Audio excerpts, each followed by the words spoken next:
नमस्कार, मी विजया. संवाद लाईव्ह टीव्हीमध्ये आपलं मनपूर्वक स्वागत. उभ्या देशाचा पोशिंदा म्हणजे आपला शेतकरी आणि आज या शेतकऱ्यालाच आपल्या पोटाची खळगी भरणं सुद्धा अवघड झालंय. देशातील मंत्री फक्त विकासाच्या गप्पा मारतात आणि आमच्या कष्टाच्या घामातून पिकवलेल्या शेतमालाला मात्र कवडीमोल भाव देतात. असा सूर शेतकऱ्यांमधून उमटत आहे आणि यामुळे शिरूरमधील बाजार समितीसमोर एका शेतकऱ्याने चक्क आपला भाजीपाला रस्त्यावर फेकून देत आपला रोष व्यक्त केला. तर दुसरीकडे टाकळी हाजी येथे कांद्याच्या पडत्या भावामुळे रस्त्यावर कांदा फेकत शेतकऱ्यांनी आपल्या भावना व्यक्त केल्यात. याचाच हा रिपोर्ट.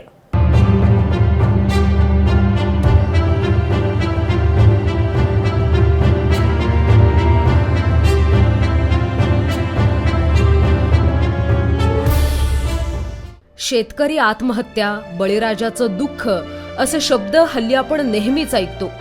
देशातील शेतकऱ्यांची अवस्था सगळ्यांनाच माहितीये. आपण सगळे याविषयी बोलतो, पल्लेदार चर्चाही करतो.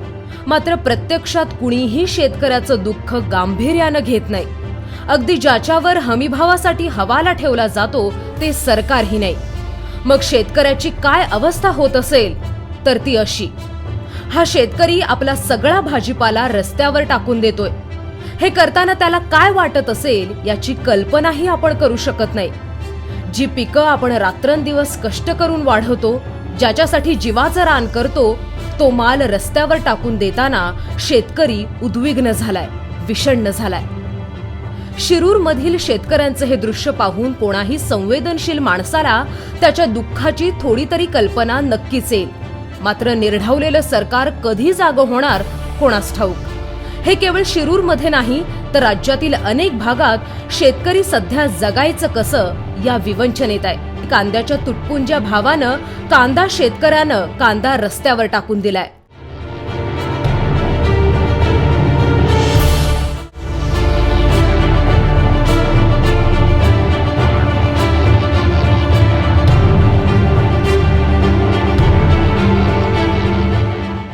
खरं तर कृषी प्रधान देश म्हणून मिरवणाऱ्या आपण सगळ्यांनी याचा अंतर्मुख होऊन विचार केला पाहिजे. ज्या देशात कृषी क्षेत्र इतकं डळमळीत झालं असेल तिथं प्रगती होणं जरा अवघडच वाटतंय. पण यावर उपाय नाही असं नाही. विविध योजना आणि दूरगामी उपायातून शेतकऱ्याला आर्थिकरित्या बळकटी नक्कीच देता येईल.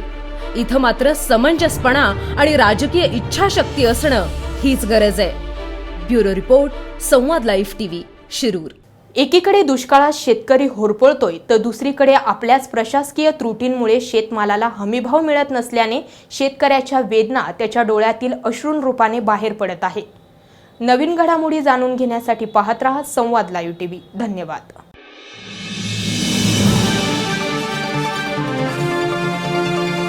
संवाद लाईव्ह टीव्ही, आपला विश्वास, आपलं चॅनल.